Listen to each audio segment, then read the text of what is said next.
ನಮಸ್ಕಾರ. ಸತ್ಯಶೋಧಕ ನ್ಯೂಸ್ಗೆ ಸ್ವಾಗತ.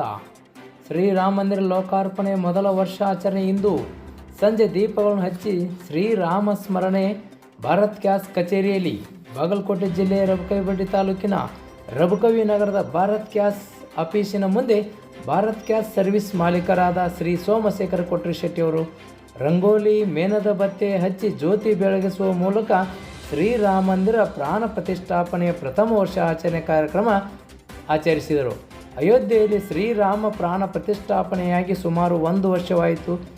ದಿನ ಜನವರಿ 22/1/2024 ಅಯೋಧ್ಯೆ ರಾಮ ಮಂದಿರದಲ್ಲಿ ಬಾಲರಾಮನ ವಿಗ್ರಹದ ಪ್ರಾಣ ಪ್ರತಿಷ್ಠಾಪನೆ ಅವಧಿಯಲ್ಲಿ ಲಕ್ಷಾಂತರ ಶ್ರೀರಾಮನ ಭಕ್ತರು ಶ್ರೀರಾಮನ ದರ್ಶನ ಪಡೆದುಕೊಳ್ಳಲು ಲಕ್ಷಾಂತರ ಭಕ್ತರು ಪಾಲ್ಗೊಂಡಿದ್ದರು. ಎಷ್ಟೇ ವರ್ಷಗಳು ಕಳೆದರೂ ಹಿಂದೂಗಳಿಗೆ ಅಯೋಧ್ಯೆಯ ಶ್ರೀ ಬಾಲರಾಮನ ಪ್ರಾಣ ಪ್ರತಿಷ್ಠಾಪನೆಯಾದ ಕ್ಷಣವನ್ನು ನಾವು ಎಂದೂ ಮರೆಯಲು ಸಾಧ್ಯವಿಲ್ಲ ಎಂದು ಶ್ರೀ ಸೋಮಶೇಖರ ಕೊಟ್ರಿ ಶೆಟ್ಟಿ ಹೇಳಿದರು.